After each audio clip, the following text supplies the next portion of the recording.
नमस्कार विद्यार्थी मित्रांनो. आपण मागचा जो व्हिडिओ असेल तो MCR वर्सेस IBPS AFO याच्यामध्ये कंपॅरिझन व्यवस्थित पद्धतीने आपण केलती आणि तुम्हाला कुठला ऑप्शन व्यवस्थित आहे याच्याबद्दल आपण चर्चा करून तुम्हाला ते ऑप्शन निवडायचे होते. परंतु आता IBPS AFO निवडलाय. परंतु होतं असं की मी सर ॲग्रीकल्चर इंजिनिअरिंगचा आहे, फूड टेक्नॉलॉजीचा आहे, होम सायन्सचा आहे, फॉरेस्ट्रीचा आहे, फिशरीचा आहे, जे काही अलाइड ब्रांचेस आहे ॲग्रीकल्चरच्या त्या अलाइड ब्रांचेसचा मी विद्यार्थी आहे. मग सर मला IBPS AFO जमल का? तर एक गोष्ट लक्षात घ्या की हे जे विद्यार्थी असतील या विद्यार्थ्यांनी नेमकी प्रिपरेशन IBPS AFO ला येत असताना AFOचं करावं की जनरल बँकिंग करावं याच्यावरही व्हिडिओ येईल. मी पुढच्या व्हिडिओमध्ये जनरल बँकिंग आणि AFO याच्यामध्ये सुद्धा व्हिडिओ बनवणार आहे. पण ज्यावेळेस तुम्ही पहिलं इयर असेल तुमचं प्रिपरेशनचं, ज्यावेळेस तुम्ही तुमचं कॉलेज संपून येत असताल त्यावेळेस तुमच्या समोर टार्गेट असलं पाहिजे AFO का पहिल्या वर्षी, कारण तुमच्याकडे जे प्रिपरेशनचा वेळ असेल तो कमी असेल, कारण याच्यामध्ये कॉम्पिटिशन ही फक्त ॲग्रीकल्चर रिलेटेड विद्यार्थ्यांची असेल. पहिल्या वर्षी तुम्ही ते करा, त्याच्यानंतर जनरल बँकिंगला तुम्ही शिफ्ट होऊ शकतात.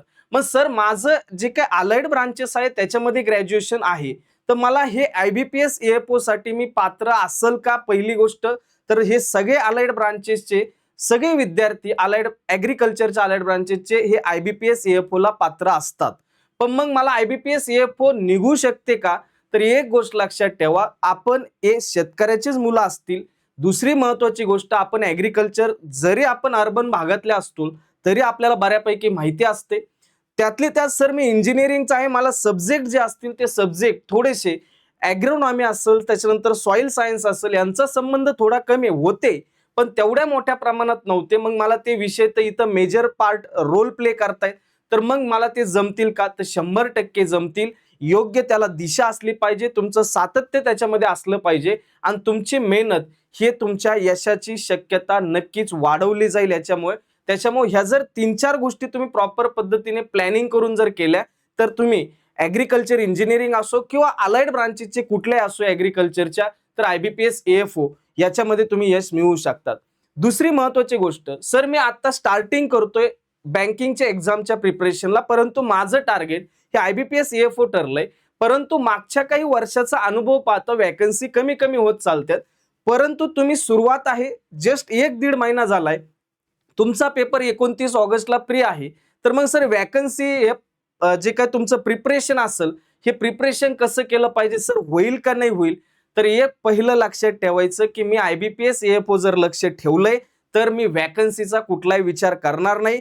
कारण मी असे पण विद्यार्थी पाहिलेत RCF NFL जे विद्यार्थी 8-8, 9-9 जागेमध्ये पूर्ण देशात असताना सुद्धा लागलेले आहेत. म्हणून तुम्ही वॅकन्सीचा पहिल्या इयरला जे इथं येतात त्यांचं AFO ज्यांचं टार्गेट असेल, जे अलाइड ब्रांचेसचे असतील, त्यांनी कुठल्या प्रकारचे वॅकन्सीचा विचार करू नका.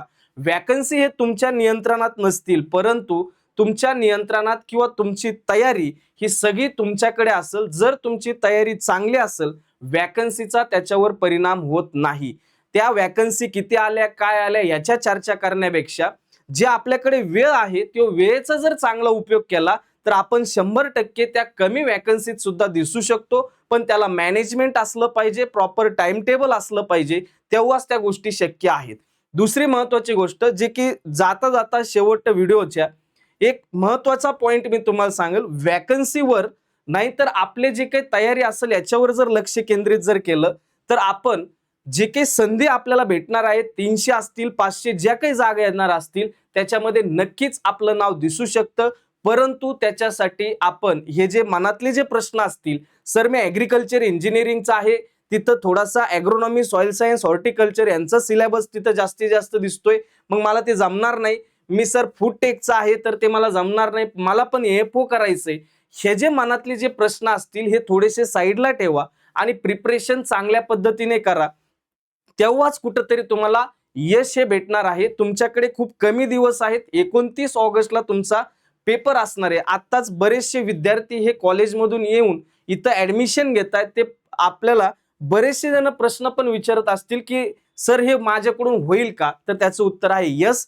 तुम्ही फक्त व्यवस्थित गायडन्समध्ये राहा, टचमध्ये राहा, पुढं काय करायचं याचं प्रॉपर प्लॅनिंग बनवा, त्याच्यानंतर तुम्हाला यश भेटणारच आहे. ठीक आहे.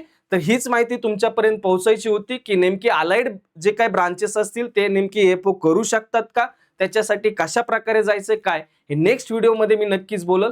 तर आपण इथं थांबूया, पुन्हा भेटूया अशाच इन्फॉर्मेटिव्ह व्हिडिओमध्ये. तोपर्यंत धन्यवाद, थँक्यू.